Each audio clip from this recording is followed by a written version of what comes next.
¿Te has encontrado alguna vez cara a cara con una libélula del tamaño de un halcón?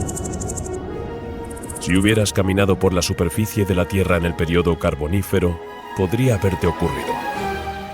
Cuando se habla de gigantismo, se tiende a recordar a los famosísimos dinosaurios que vagaban por la Tierra durante el Jurásico, hace 150 millones de años.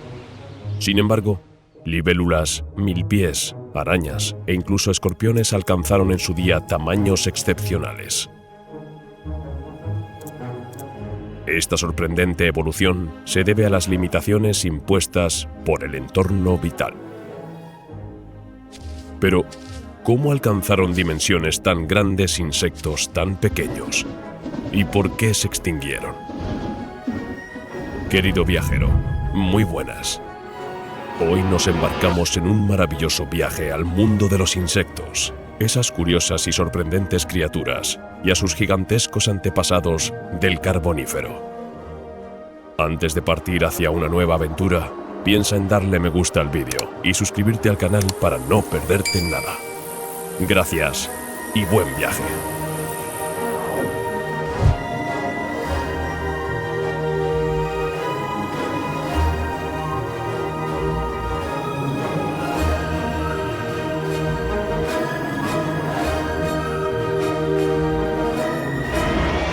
Los bichos están por todas partes. Son uno de los mayores logros de la evolución. 3/4 partes de todos los animales son insectos. Su número es excepcional. A nuestro alrededor, 1.000 millones de insectos vuelan, nadan y caminan sin que los veamos. Su masa es 300 veces mayor que la de la humanidad. Su pequeño tamaño hace que a menudo los ignoremos. Hubo un tiempo en la Tierra en que los insectos no pasaban desapercibidos. Se trata de una historia muy antigua, que es el resultado de una acumulación de adaptaciones, cada una más sorprendente que la anterior. Desde insectos voladores con una envergadura de 70 centímetros hasta milpies gigantes de hasta 3 metros de longitud. Son criaturas que realmente caminaban por la superficie de la Tierra hace más de 350 millones de años. ¿Cuándo empezaron los insectos a conquistar la Tierra? ¿Y cómo llegaron a alcanzar tamaños tan excepcionales?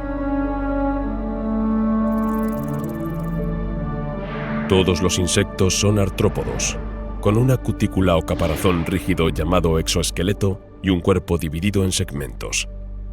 Cada uno tiene un par de apéndices articulados. Los artrópodos son insectos, crustáceos, arañas y ciempiés. El cuerpo de estas criaturas se divide en 3 partes: la cabeza, el tórax y el abdomen. La cabeza está formada por las antenas, los ojos y la boca. El tórax tiene 3 pares de patas y 2 pares de alas. El abdomen está dividido en varios segmentos, no tiene apéndices y las aberturas genitales se abren al final.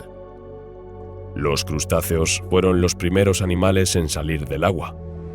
Los hexápodos necesitaron múltiples adaptaciones para diferenciarse de estos crustáceos. La mayor y más importante adaptación fue la aparición de las alas. Hace 425 millones de años, unos pocos millones de años después de que las primeras plantas empezaran a invadir la Tierra, los primeros animales también se aventuraron a salir del agua. Estas primeras criaturas curiosas son seres segmentados, los antepasados de nuestros ciempiés. Al principio permanecieron cerca del agua, luego se aventuran en los musgos, que contienen humedad y alimento a través de restos vegetales y esporas. Como estos miriápodos están inicialmente adaptados a la vida acuática, deben evolucionar. Desarrollan un esqueleto externo y una forma diferente de respirar. Los miriápodos están equipados con un sistema de tubos respiratorios llamados tráqueas. Cada tubo se dirige al lateral del caparazón y se divide en una red cada vez más fina que conduce a los órganos y tejidos, penetrando incluso en cada célula para llevarles oxígeno. Los primeros antepasados de los hexápodos que se aventuraron en tierra firme fueron los crustáceos. Una vez en tierra, los hexápodos divergieron de los crustáceos. Fueron necesarias múltiples adaptaciones, cada una más extraordinaria que la anterior. El primer reto para los insectos cuando abandonan el agua es superar la desecación y regular la concentración de sal disuelta en su fluido corporal. Esto ha sido posible gracias a algunas adaptaciones fisiológicas y morfológicas. Los insectos son más resistentes a la pérdida de agua si saben acumularla en su cuerpo. Esta debe representar al menos el 50% de su masa total. Por ello, las larvas almacenan glucógeno capaz de unirse al agua. Cuanto mayor sea el glucógeno corporal, más agua almacenará el insecto en su cuerpo. El agua se encuentra entonces en la hemolinfa, el equivalente de nuestra sangre sin la función respiratoria. La hemolinfa llena una cavidad en la que flotan los órganos y que constituye la mayor reserva de agua extracelular. Esta agua acumulada es un bien preciado. Por ello, los insectos disponen de 3 mecanismos para limitar la pérdida de agua: la presencia de una cutícula, la respiración traqueal y la posibilidad de recuperar agua durante la excreción. Los insectos están cubiertos por una cutícula rígida. Las capas profundas de esta cutícula son blandas, mientras que la capa superior, llamada epicutícula, se vuelve rígida gracias a una proteína, llamada esclerotina. La epicutícula es muy fina, mide entre 0,5 y 3 micrómetros. La epicutícula propiamente dicha se compone de varias capas y está en contacto con la atmósfera. La capa intermedia es completamente impermeable. Limita la evaporación del agua. Los crustáceos marinos no tienen esta capa, ya que no tienen que preocuparse por la pérdida de agua. La delgadez de la epicutícula la hace relativamente frágil.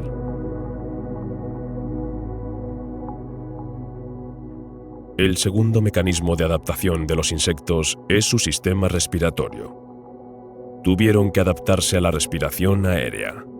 Así, las branquias de los crustáceos acuáticos son sustituidas, no por pulmones, sino por tráqueas.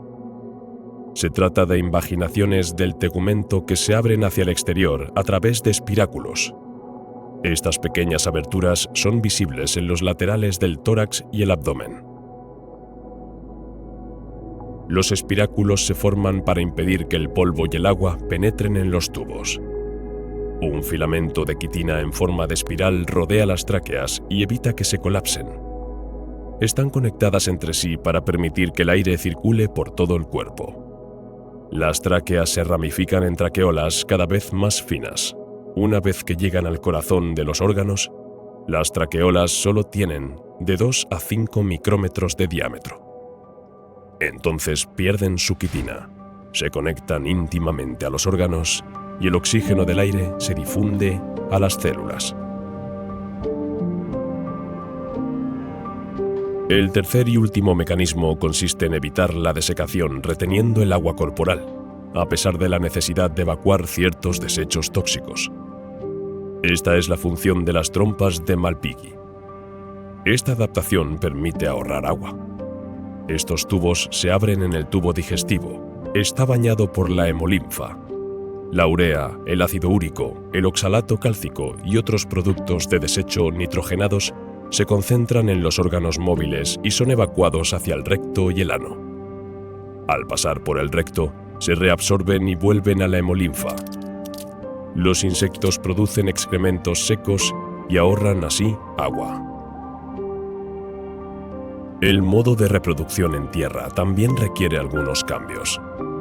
Sus espermatozoides ya no pueden moverse en ausencia de agua. El macho y la hembra se encuentran para transferir sus células sexuales. Un proceso bastante laborioso, pero que está dando sus frutos.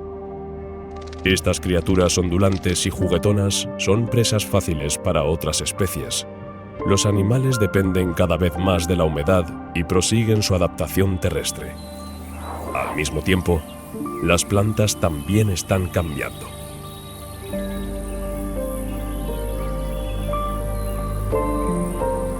Ahora que están fuera del agua y pueden moverse, los insectos necesitan alimentarse. Las piezas bucales se adaptaron a lo largo de la evolución, pero los primeros especímenes tenían piezas bucales primitivas que aplastaban. Un labio superior sujeta el alimento. En el suelo de la boca hay un saliente quitinoso. Debajo están los apéndices bucales, que incluyen mandíbulas trituradoras. Más adelante, los insectos desarrollarán un aparato aplastador lamedor, mordedor chupador o chupador lamedor. A lo largo de la evolución, los insectos han adquirido un patrón de desarrollo que incluye la muda y la metamorfosis durante la fase de pupa entre dos estadios muy diferentes. Es el holometabolismo que apareció a finales del Carbonífero. Aparece un estadio de desarrollo adicional, la ninfa. Después del huevo, la larva y el adulto, la ninfa ofrece la posibilidad de una interrupción del desarrollo o de la actividad. Estas pausas, denominadas latencia, permiten a los insectos adaptarse o anticiparse a condiciones ambientales desfavorables y difíciles. Es un factor de éxito ecológico. Los insectos son los únicos invertebrados que pueden volar. Las alas de los insectos tienen una estructura especial. La aparición de las alas y la adquisición del vuelo han permitido a los insectos diversificarse en familias, géneros y especies. Sus ventajas son numerosas: mejor dispersión en busca de alimento o de entornos favorables, capacidad para escapar más rápidamente de los depredadores y mejor estrategia reproductiva. Hoy en día, casi todas las especies de insectos son aladas y se denominan pterigotos. La evolución de las alas en los insectos ayuda a explicar su increíble riqueza en nuestro planeta. Se han propuesto teorías para explicar el origen de las alas de los insectos. Las alas se sitúan entre la parte dorsal de un segmento del tórax y el primer segmento de la pata. Otros grupos de animales que han desarrollado alas lo han hecho, en la mayoría de los casos, a expensas de un par de patas. No es el caso de los insectos, que conservan 2 pares de alas y 3 pares de patas. Tras muchos años de estudio de la morfología de los artrópodos primitivos y actuales, la entomotóloga y paleontóloga Jarmila Kukalova-Peck ha podido dar una respuesta a la cuestión de la evolución de las alas de los insectos. Sugiere que las alas de los insectos pterigotos derivan únicamente del primer segmento de la pata. Según ella, las patas de los artrópodos están ramificadas con un apéndice dorsal y otro ventral. Las alas se habrían originado a partir de apéndices externos modificados, mientras que el primer par se habría incorporado al tórax o se habría perdido. Esta idea también explica por qué los insectos tienen una musculatura compleja incluso antes de tener alas funcionales. La superficie de las alas está cubierta de estructuras sensoriales similares a las de las patas. Esto les permite controlar sus reflejos y movimientos y garantiza un vuelo controlado. El ala es una membrana cuticular formada por la superposición de una capa epidérmica dorsal y otra ventral. Los músculos que le dan movimiento se encuentran en la base del ala y están conectados al tórax. Una vez acostumbrados a la vida en tierra, los insectos han seguido innovando. Bajo la presión del entorno y en el curso de la evolución, han acumulado importantes adaptaciones a través de sus patas, su sistema de alimentación, su color, su forma y también su modo de reproducción. Hubo incluso una época en que los insectos alcanzaban tamaños extraordinarios. Libélulas gigantes, milpies espectaculares o arañas sobrecogedoras poblaban los bosques y las llanuras. Pero, ¿cómo alcanzaban estos animales tamaños tan gigantescos?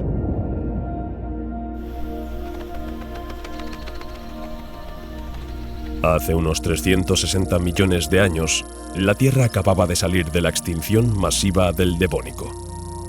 Un océano de magma efervescente forma una gigantesca pluma sobre la actual Siberia.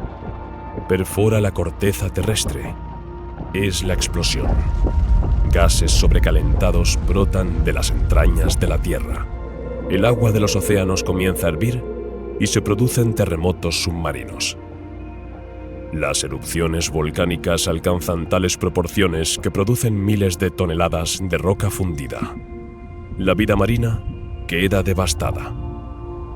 El 70% de los animales marinos mueren. El penacho envenena el agua, el océano se contamina y se liberan gases a la atmósfera. El paisaje es desolador. La Tierra se muere. Las erupciones duran cientos de miles de años. La atmósfera se satura de dióxido de carbono y la vegetación prolifera.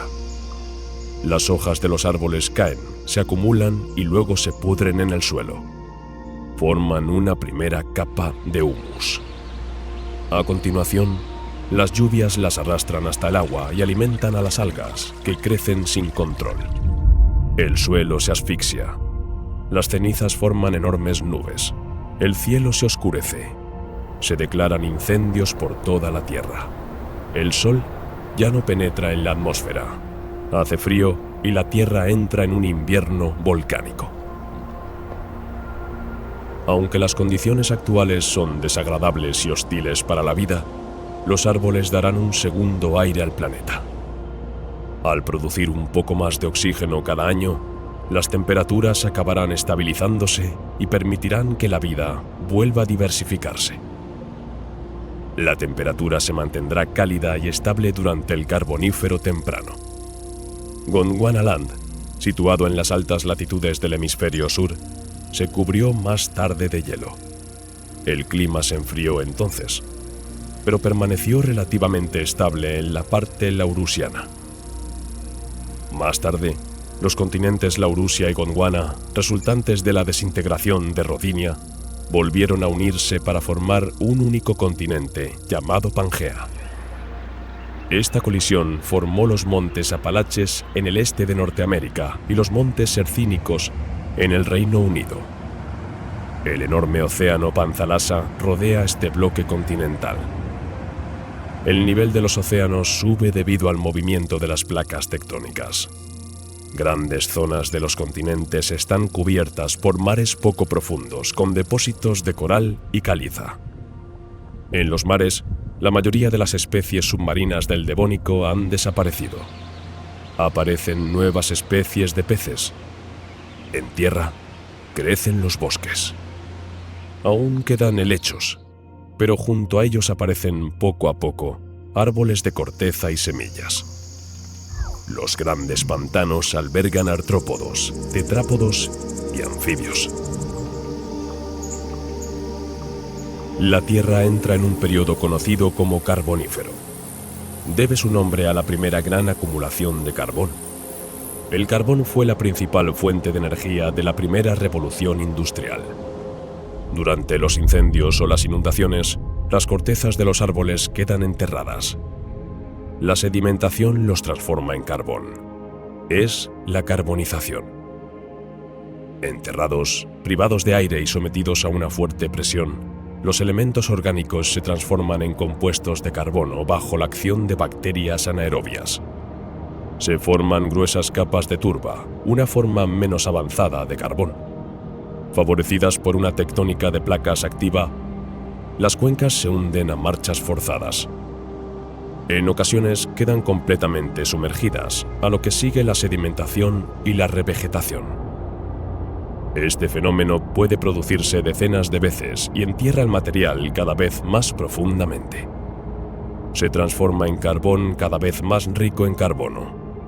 De turba pasa a lignito y luego a hulla, siendo de color negro. Esta formación de carbón va acompañada de un aumento del contenido de oxígeno de la atmósfera. Por ello, el periodo carbonífero se caracteriza por un contenido de oxígeno de hasta el 35%, frente al 21% actual.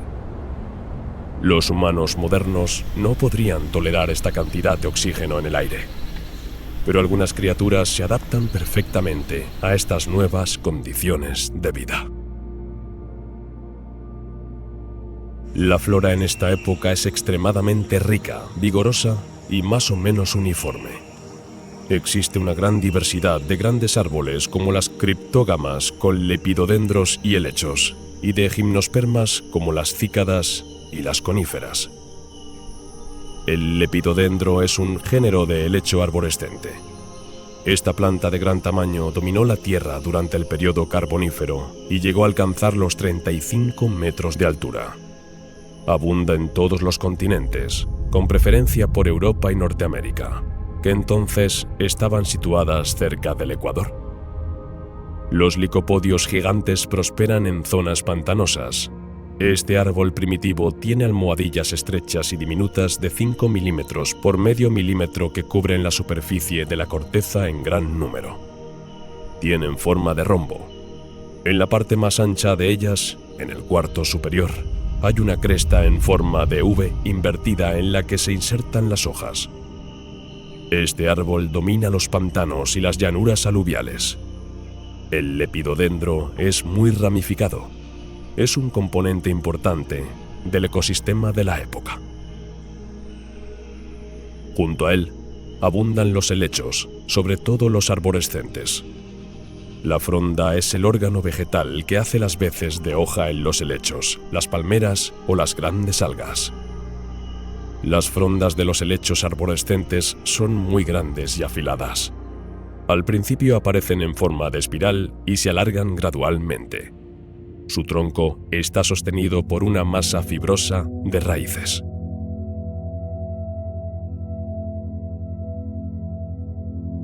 Las calamitas, que alcanzan los 10 metros de altura con un tronco de 1 metro de diámetro, crecen junto a los helechos. Este tipo de planta es similar a las colas de caballo actuales. Prospera en las marismas del Carbonífero. El aspecto de este árbol es impresionante.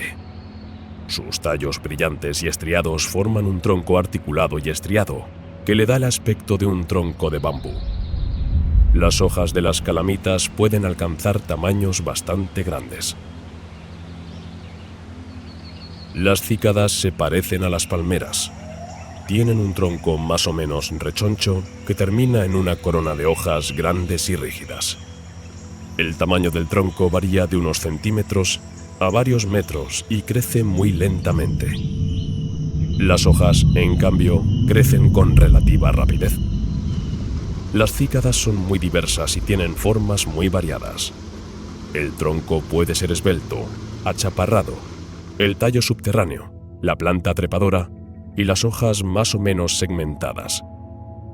A pesar de su lento crecimiento, estos árboles pueden vivir mucho tiempo, hasta 2000 años en algunas especies. Los ejemplares más grandes alcanzan los 20 metros de altura y los 50 centímetros de diámetro. Algunas especies mucho más macizas pueden tener troncos de hasta 1,50 metros de diámetro. La raíz de las cícadas es gruesa. Fija el nitrógeno de la atmósfera mediante una simbiosis con cianobacterias. El tronco está formado en parte por madera. Puede estar más o menos enterrado. Las hojas anchas son similares a las de las palmeras o los helechos. Las cícadas son dioicas y están representadas por individuos masculinos o femeninos.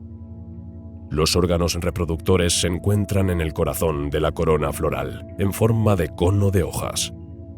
Prosperan en el ambiente tropical del Carbonífero y crecen en suelos bien drenados.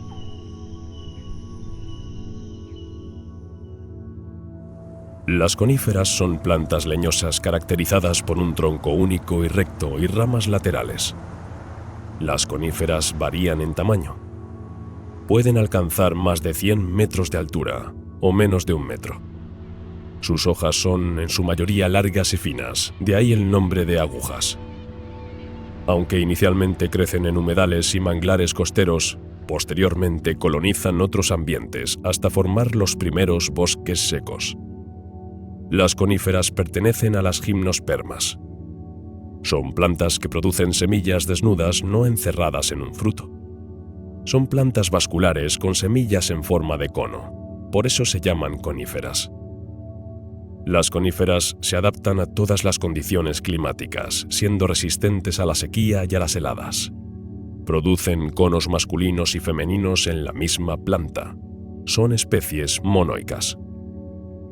Producen miles de granos de polen, que son los gametos masculinos, alados o no. Estos últimos están dotados de sacos de aire que aumentan su ligereza tras su liberación al aire, facilitando su dispersión por el viento. Una vez liberados, estos granos de polen son transportados por el viento hasta alcanzar los conos femeninos. Estos conos están formados por hojas con una gran escama que porta 1 o 2 óvulos. El polen penetra en el óvulo de la planta y germina. A continuación, se desarrolla un tubo polimérico que libera 2 gametos. Uno fecundará al óvulo, el otro degenerará. Una vez fecundado, el núcleo del óvulo se divide y forma un gran embrión. A continuación, evolucionan hasta convertirse en hojas embrionarias.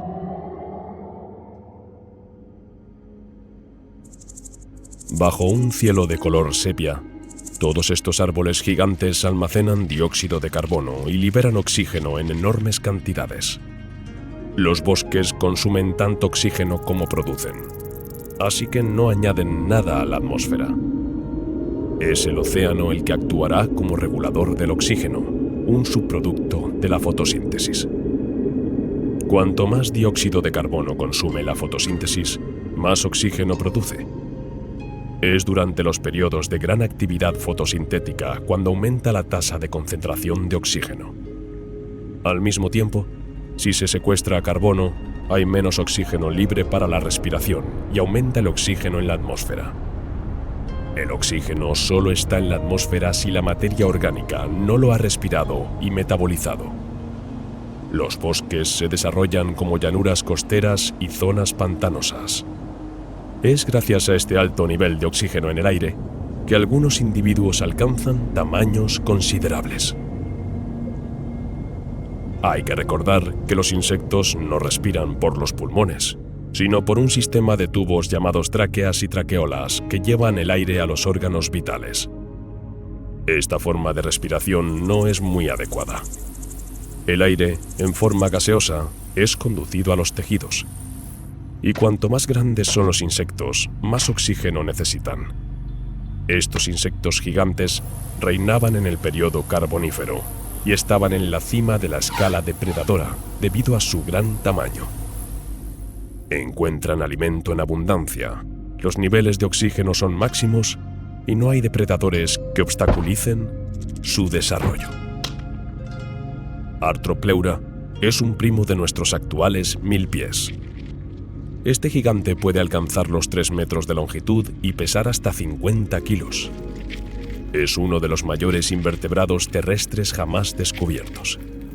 Es un herbívoro silencioso que vive en entornos forestales y pantanosos. Prospera en zonas húmedas. Arthropleura coexiste con otros artrópodos gigantes de la época. Su cuerpo aplanado consta de unos 30 segmentos articulados, cada uno cubierto de placas laterales y centrales. Se desplaza rápidamente arrastrándose por el suelo o los árboles para encontrar su alimento. Es bastante ágil y camina por el suelo del bosque, esquivando árboles y rocas. Tiene unas 100 patas articuladas. Sus garras le permiten agarrarse a la corteza de los árboles. Su imponente caparazón le protege de los atacantes, ya que debe ponerse boca arriba para atacar. No teme a los depredadores y se defiende bien. Para impresionar a sus enemigos, Arthropleura levanta la parte delantera de su cuerpo como una cobra. Meganeura monyi es uno de los insectos más espectaculares que han vivido en la Tierra. Es una especie de linaje emparentado con las libélulas y caballitos del diablo actuales, perteneciente al superorden Odonatoptera. En aquella época, ninguna otra criatura volaba, ni aves ni reptiles. Este antepasado de las libélulas tenía el monopolio del cielo y era un auténtico depredador. La Meganeura monyi vive en bosques tropicales cerca de ríos y lagos. Sus alas están reforzadas con costillas y tienen una envergadura de hasta 70 centímetros. Es el insecto volador más grande conocido hasta la fecha. La Meganeura monyi tiene alas independientes que la hacen ágil durante el vuelo. Se desplaza a más de 70 km por hora y se eleva a más de 5 metros por segundo. Caza en vuelo gracias a su cabeza, que es independiente del resto del cuerpo. Debido a su gigantesco tamaño, tiene un metabolismo muy intensivo en energía y la consiguiente necesidad de alimento. Sus mandíbulas son potentes y afiladas y sus patas también. Es capaz de triturar, cortar y desgarrar trozos de sus presas para alimentarse. Sus 4 patas están adornadas con espinas que le sirven para sujetar a las criaturas que ataca. Tiene todas las características de un superdepredador, incluidos unos grandes ojos que le permiten ver hasta 360 grados hacia arriba y hacia abajo. Aunque es el antepasado de nuestras libélulas, se parece mucho más a nuestras rapaces modernas. Meganeura monyi se alimenta de insectos vegetarianos como el Paleodictyoptero, que aparece como un insecto alado gigante tiempo después. Intenta pasar desapercibido. Los insectos vegetarianos de esta época carecen de defensas fisiológicas. Para sobrevivir frente a depredadores gigantes, también tienen que hacerse gigantes. Pero los paleodictiópteros nunca superarán a Meganeura. Algunos ejemplares aún pueden alcanzar tamaños considerables, con una envergadura de unos 55 centímetros. Tienen un aparato bucal en forma de pico con el que perforan las plantas y se alimentan chupando sus jugos. También se les llama insectos de 6 alas por la presencia de un par de alas en cada segmento torácico. Conviven con la Aftoroblatina, una cucaracha de 50 centímetros de longitud.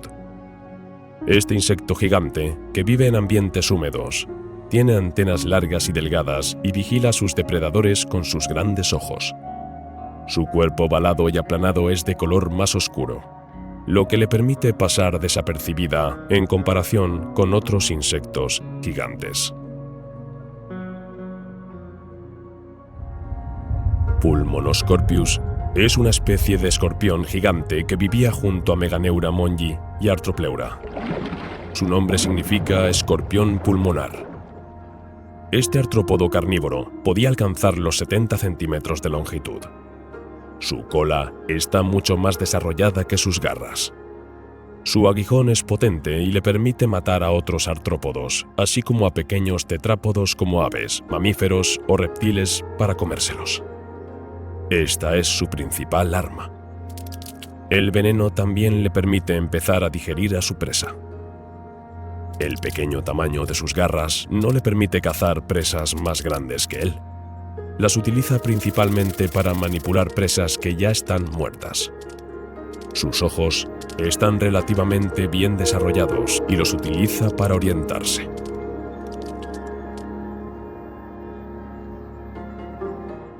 Megarachne está considerada la araña más grande que ha vivido en la Tierra. Su cuerpo mide 34 centímetros de largo y la distancia entre las patas superiores es de 50 a 60 centímetros. Su abdomen es esférico y sus ojos de 15 milímetros están hundidos en medio de otros 2 ojos. Comparativamente, es tan grande como una cabeza humana. Si existiera hoy en día, sería capaz de cazar gatos. Prospera en los bosques húmedos del Carbonífero. Megarachne solo es superado por Meganeura en depredación.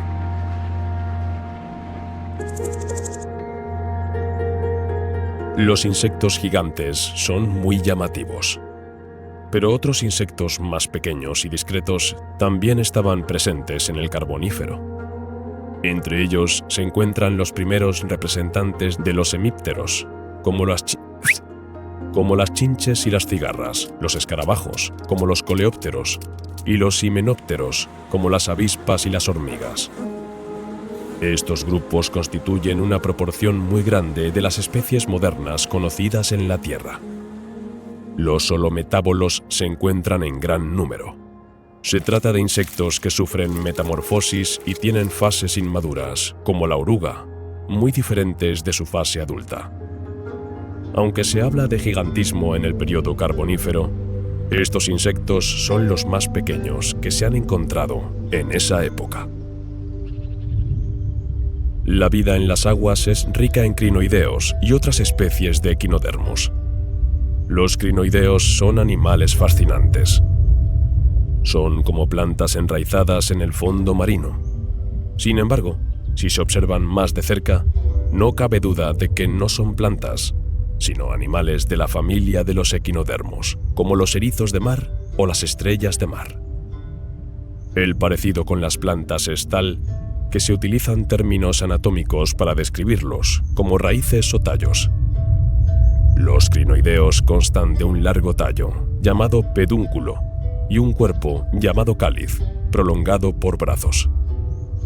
Adheridos al fondo del océano, forman verdaderas praderas marinas.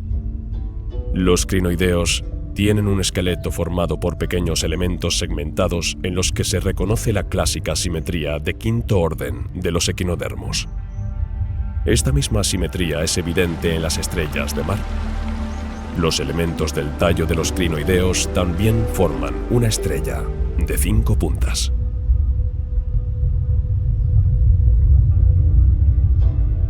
Abundan los braquiópodos y los trilobites. Estos últimos son artrópodos que dominaron los océanos durante cientos de millones de años.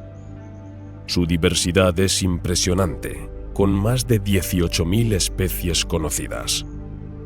Se caracterizan por tener uno de los sistemas visuales más antiguos desarrollados por los animales. Una estructura muy eficaz que aún hoy se encuentra en insectos y crustáceos, los ojos facetados. Formados por el ensamblaje de estructuras sensibles a la luz, la forma de sus lentes es única en la historia de la biodiversidad. Cada una tiene una parte inferior en forma de cuenco conectada por una superficie ondulada a la parte superior. Los trilobites corrigen las aberraciones esféricas de la visión. A medida que evolucionan, adquieren una amplia gama de adaptaciones visuales y se adaptan a todas las condiciones de vida, como el enterramiento en sedimentos, la ausencia o escasez de luz, o la luz brillante de los ambientes marinos poco profundos.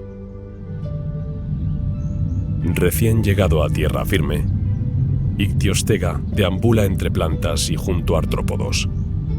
Estos vertebrados han permanecido en el agua durante casi 140 millones de años, pero ahora sus aletas se han transformado en patas, lo que les ha permitido colonizar tierra firme. Gracias al desarrollo de una nueva articulación entre las aletas y el cuerpo de los organismos, es posible una mayor movilidad. Así es como vertebrados de 1 metro de longitud cuyo cuerpo conserva la forma de pez están dotados de extremidades adaptadas para desplazarse ocasionalmente por tierra. Es el caso de Ictiostega, un tetrápodo con características de pez. Ningún otro animal puede compararse a él en la naturaleza actual. Marca un punto de inflexión crucial en la historia de la Tierra al ser el primer vertebrado cuadrúpedo que pisó tierra firme. Vive cerca de ríos, lagos y pantanos. Alterna la tierra y el agua en busca de alimento. Con sus dientes largos y afilados, se alimenta de peces, insectos y pequeños animales terrestres.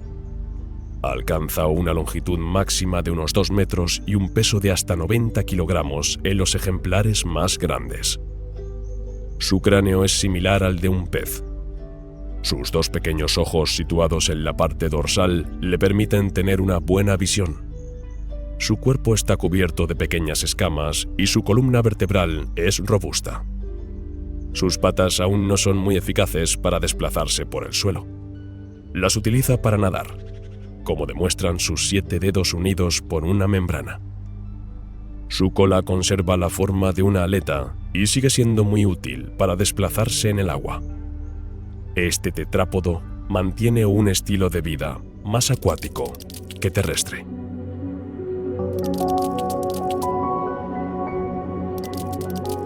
Los corales construyen grandes arrecifes en aguas cálidas del Carbonífero. Ocupan todos los océanos. Están formados por millones de diminutos animales que viven en colonias. La forma de una colonia viene determinada por la especie y factores ambientales como la luz, la temperatura o la corriente. Su compleja arquitectura se asemeja a la de un cerebro humano. Los corales viven en simbiosis con unas algas llamadas zooxantelas. Estas algas microscópicas desempeñan un papel importante en su supervivencia y son las responsables de su color.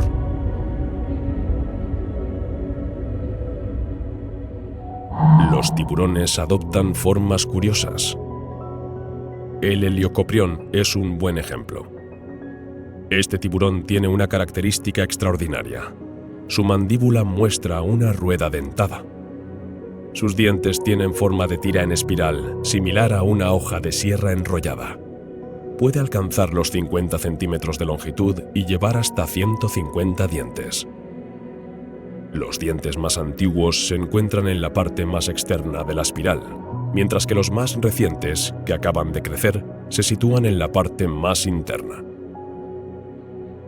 Esta rueda dentaria representa el final de la mandíbula inferior y está situada casi por completo bajo la piel del animal, por lo que solo quedan visibles unos pocos dientes.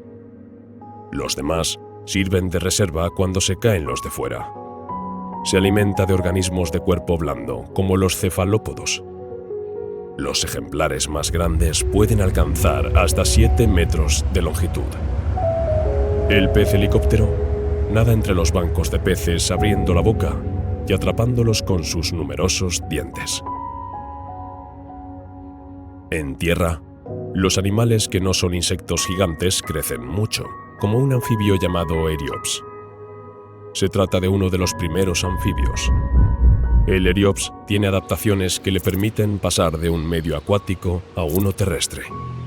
Su tamaño es extraordinario. Mide hasta 3 metros de largo y pesa hasta 200 kilogramos. Sus patas rechonchas y vigorosas le permiten soportar su peso fuera del agua. Su esqueleto es macizo. Su gran cráneo tiene una mandíbula con dientes poco comunes. Una verdadera adaptación a un estilo de vida carnívoro. Son incomparablemente fuertes. Los más grandes miden hasta 15 milímetros. Además, su paladar está totalmente cubierto de pequeños dientes puntiagudos que se curvan hacia atrás, lo que le permite sujetar en la boca a especímenes resbaladizos como los peces. Se traga a su presa haciéndola avanzar a pasos graduales hasta el fondo de la boca. Sus ojos están situados más hacia la parte posterior de su alargado cráneo.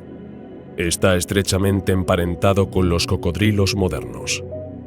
Vive en zonas húmedas cerca de lagos y ríos. Las células de su piel le permiten detectar las vibraciones del tronco. El Diplocaulus es uno de los anfibios más extraños jamás descubiertos.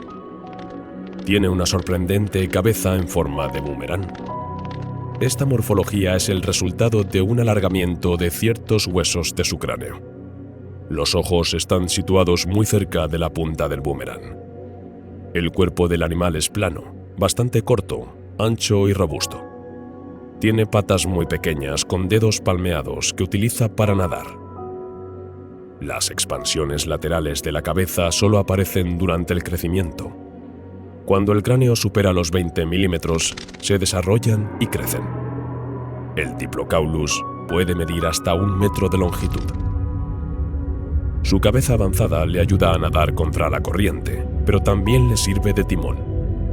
Con ella, puede subir a la superficie del agua o bajar según incline la cabeza hacia abajo o hacia arriba. Como todos los anfibios, puede desplazarse entre el agua y la tierra. Tiene que estar alerta ante otros depredadores como el meganeura, que sobrevuela en constante vigilancia. Se alimenta de varios peces de estanques y pantanos, pero también de otros anfibios o insectos más pequeños. Cuando caza, permanece camuflado cerca del fondo del agua y espera a su presa. Sus ojos sobre la cabeza le permiten ver perfectamente cuando se acerca a un animal. Caza a la manera de las salamandras actuales, succionando a su presa como una aspiradora.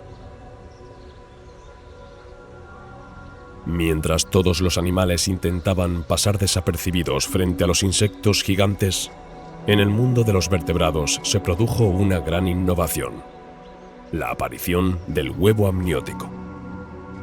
Para la mayoría de los animales que viven en el agua, la fecundación es externa y el huevo resultante se desarrolla en el medio acuático sin cáscara.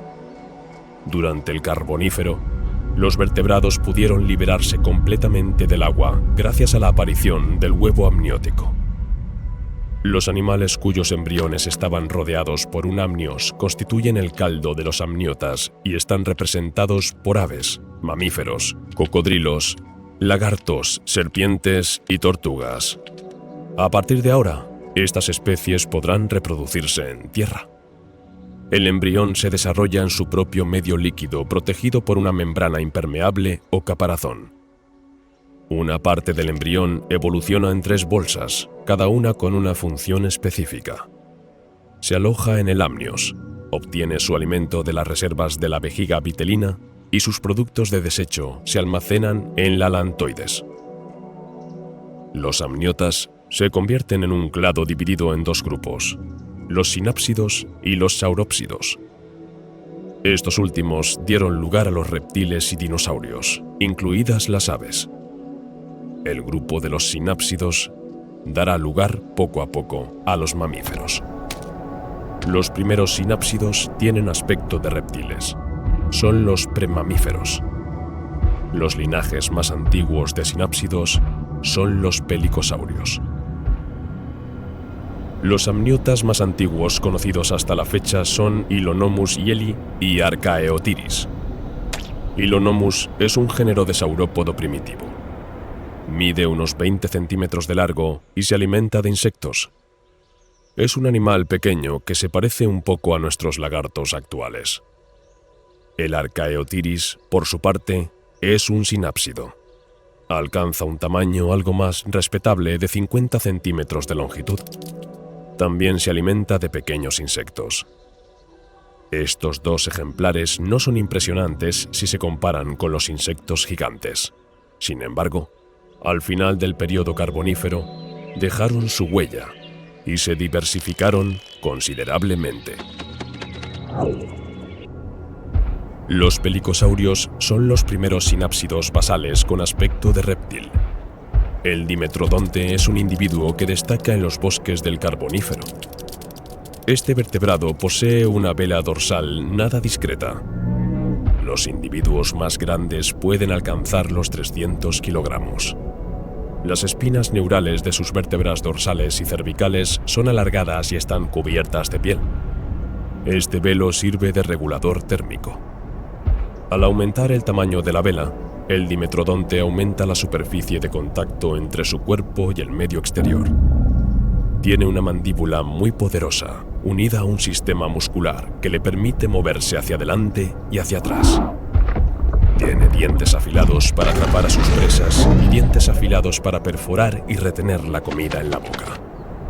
Otra característica interesante es que sus dientes tienen crenulaciones, como las que se encuentran en los cuchillos para carne. El Edaphosaurus es muy similar al Dimetrodon, en que también tiene una gran cresta en la espalda. Este sinápsido herbívoro puede medir hasta 3 metros de largo. A diferencia del Dimetrodon, su vela dorsal está vascularizada y presenta excrescencias laterales en sus espinas neurales. Su aparato digestivo es poco eficaz. Su cabeza es relativamente pequeña en comparación con el resto del cuerpo. Su mandíbula está dotada de dientes cónicos, muy útiles para triturar vegetación dura. Ambas especies se caracterizan por tener una sola fosa temporal en el cráneo. Los cráneos de los mamíferos, incluido el Homo sapiens, presentan las mismas características. Estas primeras especies de sinápsidos, que parecían reptiles, evolucionaron con el paso de los años.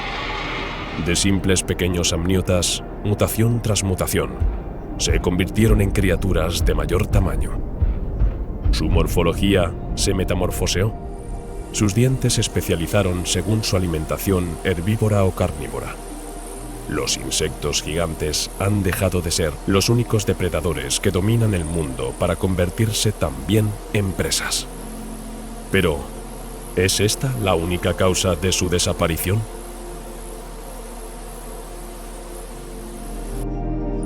Los cambios medioambientales comienzan en el Pérmico. Todas las masas de tierra siguen agrupadas en un supercontinente. Un paleoocéano, el océano Tetis, se abre progresivamente de este a oeste a través de Pangea.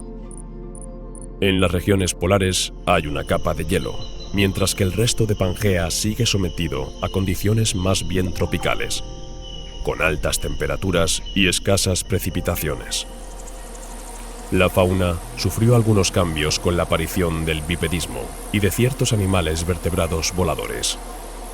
Aunque planeaban más que volaban, aparecieron nuevos depredadores frente a los insectos voladores gigantes.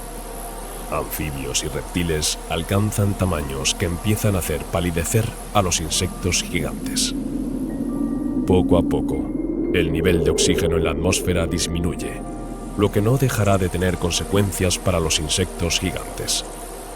Meganeura, Arthropleura y Pulmonoscorpius no desaparecerán todos al mismo tiempo, sino que cada uno sufrirá los efectos de estos cambios a su propia escala.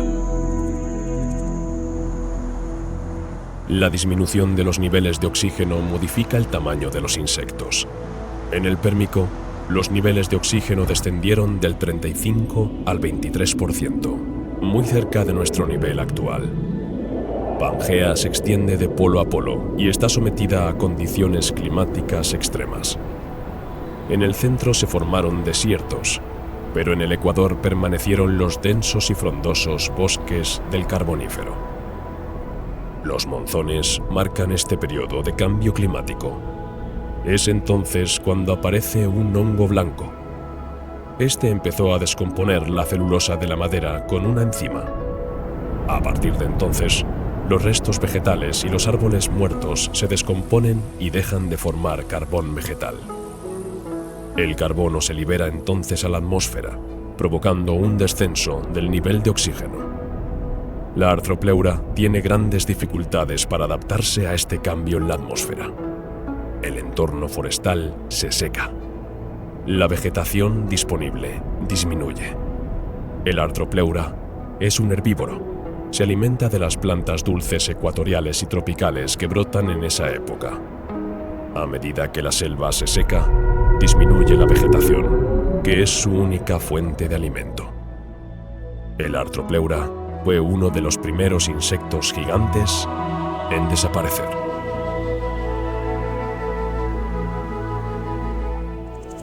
El Meganeura sobrevive a este cambio en los niveles de oxígeno en la atmósfera.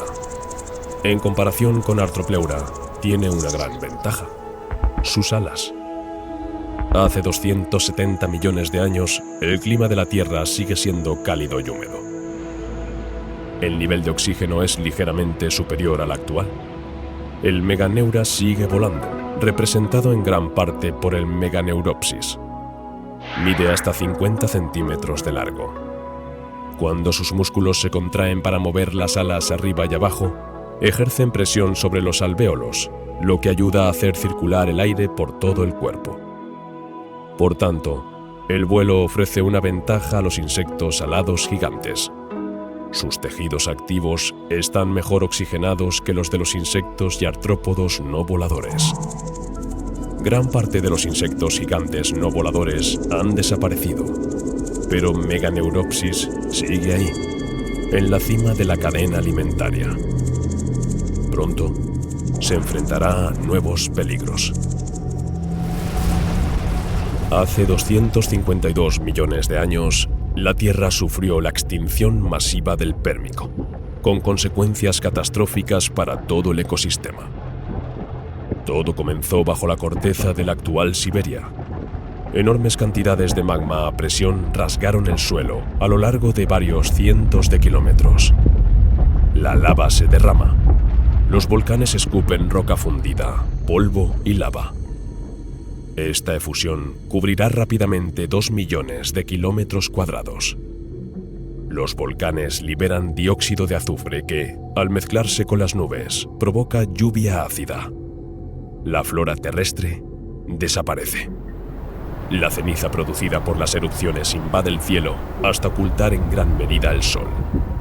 La Tierra entra en un largo periodo invernal durante el cual las temperaturas caen en picado y los gases envenenan el aire. Miles de especies animales y vegetales desaparecen durante este invierno volcánico que dura décadas.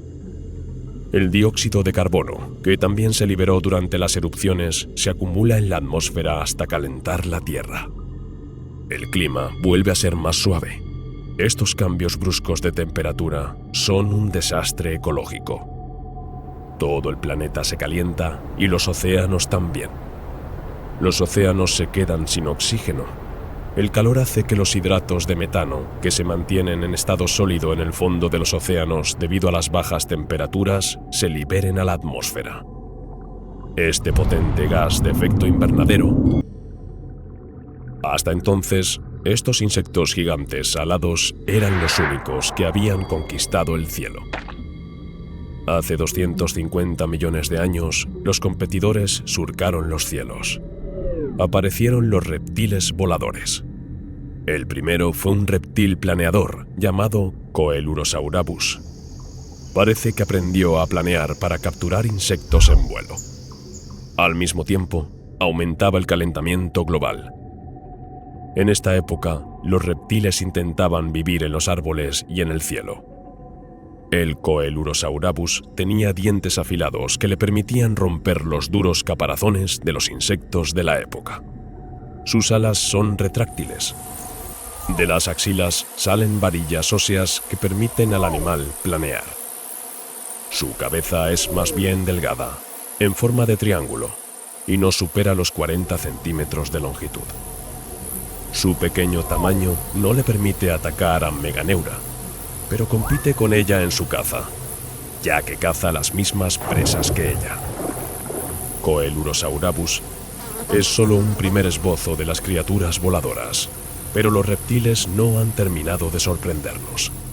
Habría sido el primero en competir con insectos gigantes antes de que aparecieran otras especies.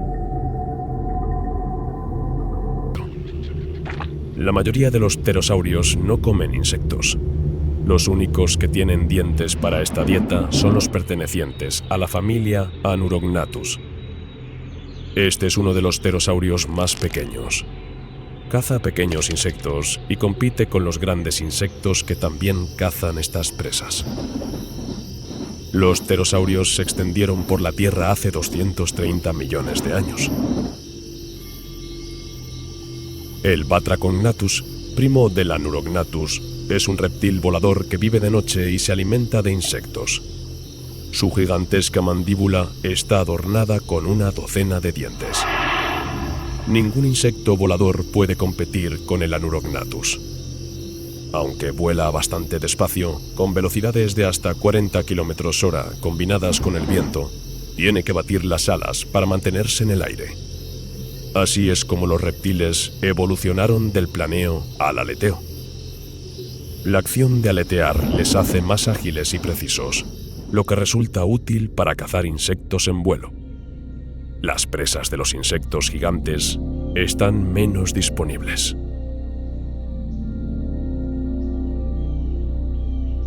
Durante los primeros 200 millones de años, el tamaño de los insectos cambió en función de la concentración de oxígeno en la atmósfera.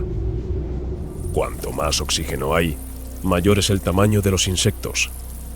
A medida que disminuye, los insectos se hacen más pequeños. Sin embargo, hace 150 millones de años, hacia el final del Jurásico, los insectos disminuyeron de tamaño mientras el nivel de oxígeno era alto. Esto se debe a que apareció otro gran adversario, las primeras aves como el Archaeopteryx.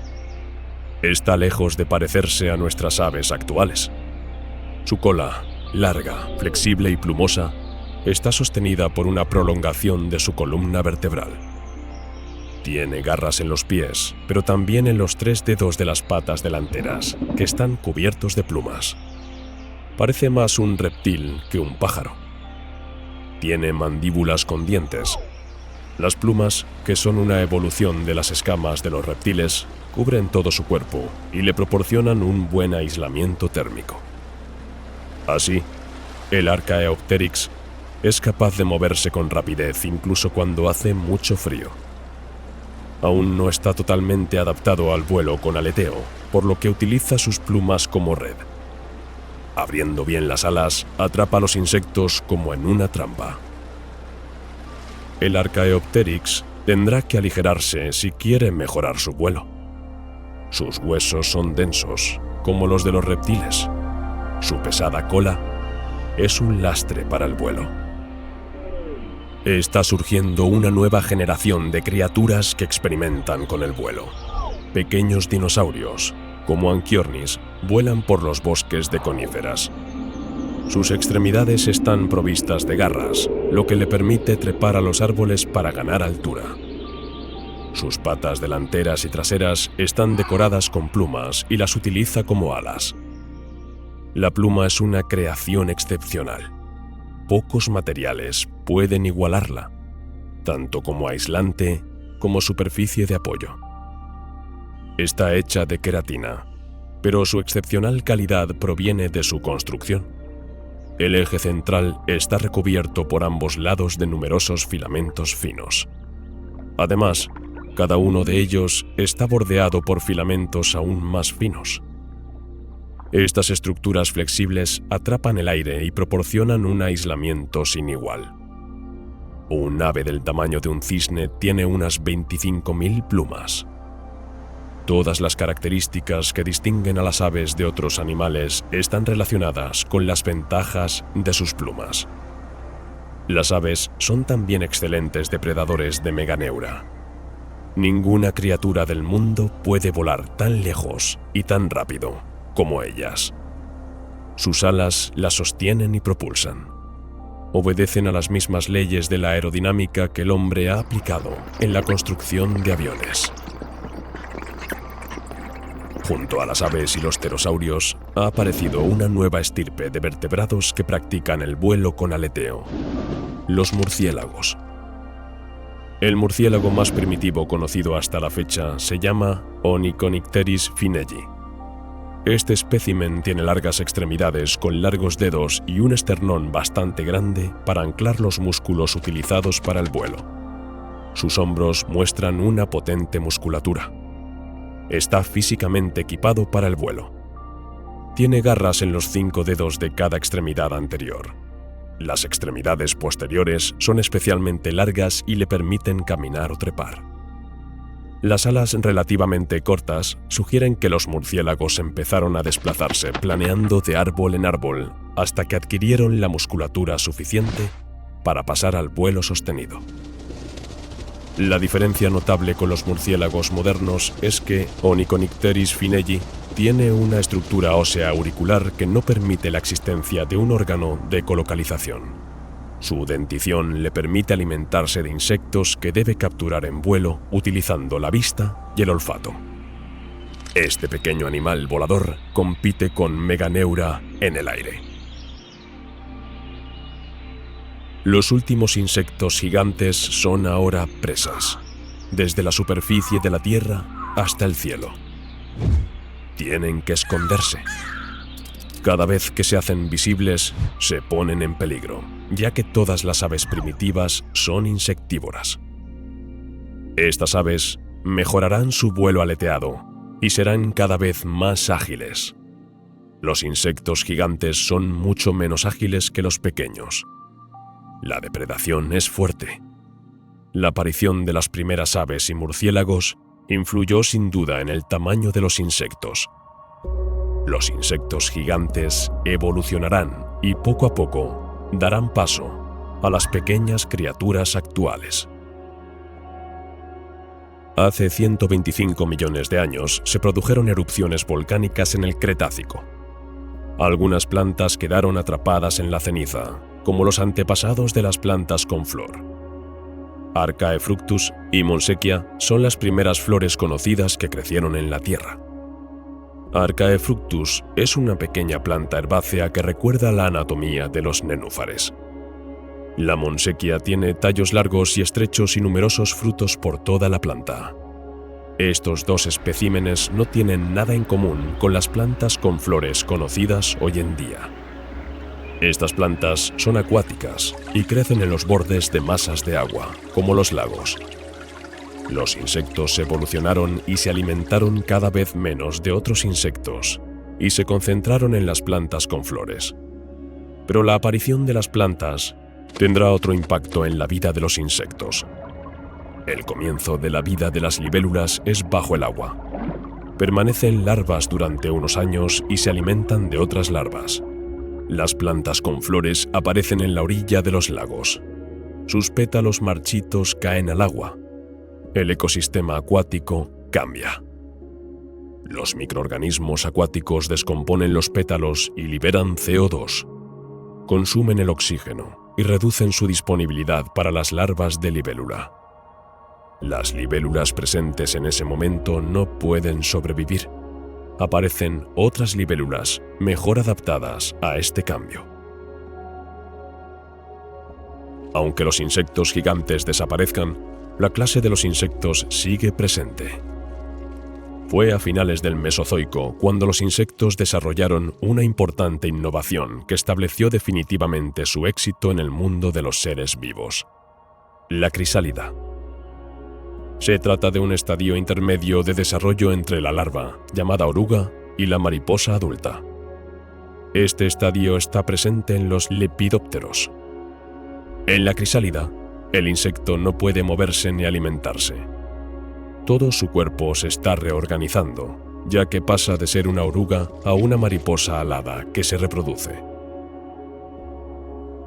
La crisálida desempeña una función protectora para la oruga, que empieza a transformarse. La oruga nace con todos los materiales que necesita para convertirse en mariposa.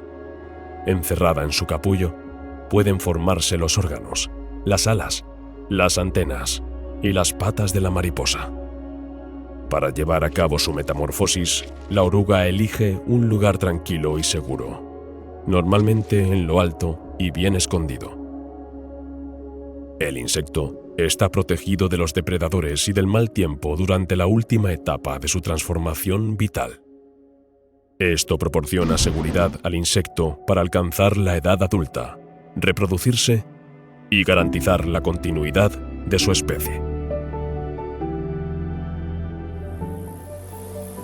Los insectos gigantes siguen existiendo hoy en día. Sin embargo, no tienen nada en común, proporcionalmente hablando, con los insectos gigantes de hace 300 millones de años. Los insectos son artrópodos con un cuerpo blando rodeado de un esqueleto externo. En su interior no tienen apoyo contra la gravedad. El peso de los órganos internos está en equilibrio con las fuerzas de la superficie. Por tanto, las tensiones aumentan proporcionalmente con la masa y el tamaño de los insectos. En el período carbonífero, la atmósfera era diferente. La superficie de la Tierra es como un pantano gigante lleno de cipreses calvos, rico en oxígeno y humedad. La atmósfera es densa, lo que permite a Meganeura moverse con su pesado caparazón. La atmósfera actual ya no lo permitiría. El segundo límite al gigantismo es el sistema respiratorio de los insectos. El aire fluye libremente por su cuerpo a través de espiráculos que están conectados por tráqueas. Cuanto mayor es el cuerpo del insecto, mayor tiene que ser la red debido a las necesidades adicionales de oxígeno. El tamaño de la articulación entre las patas y el cuerpo limita el tamaño de la tráquea y, por tanto, el suministro de oxígeno y el desarrollo del insecto. Entonces, ¿qué tipos de especímenes pueden considerarse insectos gigantes en la actualidad?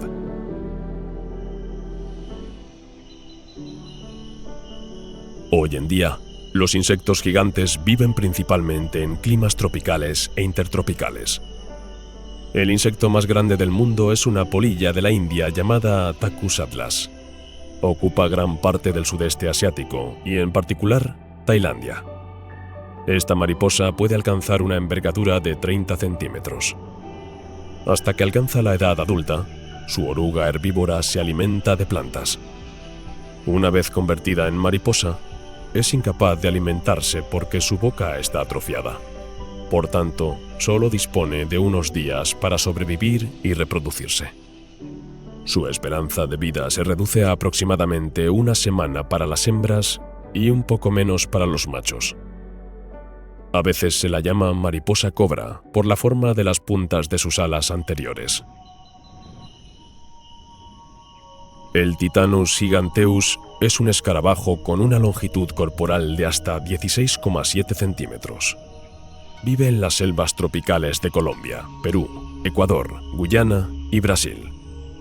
Los adultos tienen mandíbulas capaces de partir por la mitad un lápiz de madera y espinas a cada lado del protórax. La fase larvaria se desarrolla bajo tierra durante varios años. Los ejemplares se alimentan de madera en descomposición. Una vez que alcanzan el estado adulto, dejan de alimentarse y dedican este tiempo a la reproducción.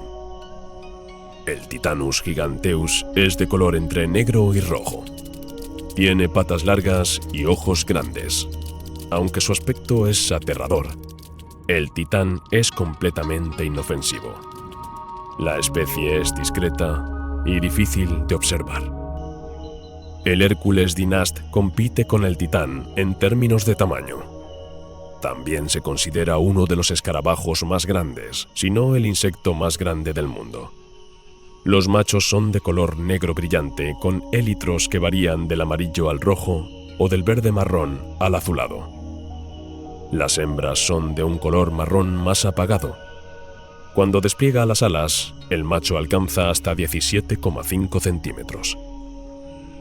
Tiene dos cuernos. Uno es una prolongación del tórax. El otro es una prolongación algo más pequeña de la cabeza y forma una garra. Esta última le sirve de arma cuando lucha con otros machos. Puede levantar y transportar hasta 200 gramos con sus cuernos. Las larvas de la Dynastes hercule se alimentan de material vegetal en el suelo. Llegan a medir hasta 10 centímetros de largo y permanecen en esta forma durante varios años, tras los cuales pupan y evolucionan hasta convertirse en adultos.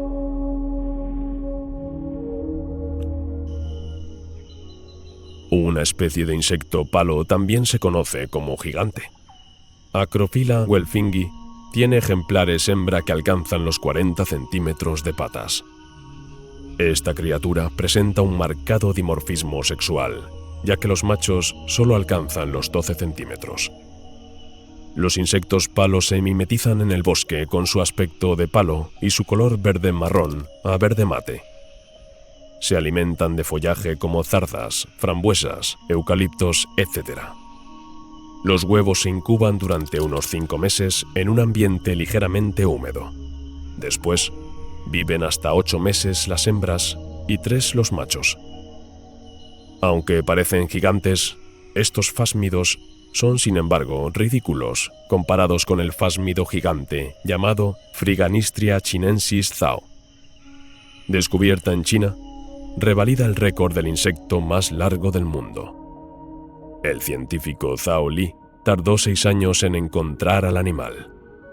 El monstruo, que puede llegar a medir 62 centímetros y es tan delgado como un dedo humano, se mimetizó con su entorno gracias a su apariencia de ramitas y hojas.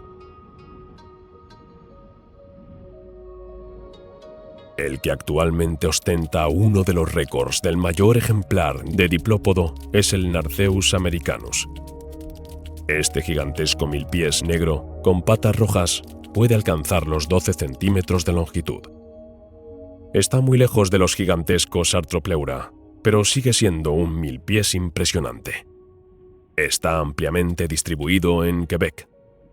Tiene un par de antenas en la cabeza, así como mandíbulas. Vive escondido en ambientes húmedos, bajo las piedras, en el suelo o en la madera muerta y en descomposición. Al igual que las lombrices, contribuye a la formación de humus, airea el suelo y remueve sus capas superficiales. Cuando se siente en peligro ante un depredador, rueda en espiral. Cuando muda, muestra posteriormente un mayor número de anillos. La mayoría de estas especies son recientes. Sin embargo, algunas de ellas ya vagaban por la Tierra hace 190 millones de años. Es el caso del weta gigante de Nueva Zelanda, que tiene fama de ser un insecto gigante y el más pesado conocido hasta la fecha. Su nombre no es muy halagador, ya que significa Dios de las cosas feas, en maorí. Puede medir hasta 10 centímetros de largo, sin contar las antenas y las patas. El ejemplar más grande pesaba 75 gramos, 3 veces más que un ratón gris. La weta gigante puede encontrarse en los árboles o en el suelo. Aprovecha al máximo la isla neozelandesa. Sus poderosas mandíbulas pueden atravesar la piel de un hombre. Este ortóptero pertenece a la misma familia que las langostas. Deben su gigantesco tamaño a la ausencia de depredadores durante varias generaciones, lo que les ha permitido experimentar una menor presión selectiva y crecer rápidamente.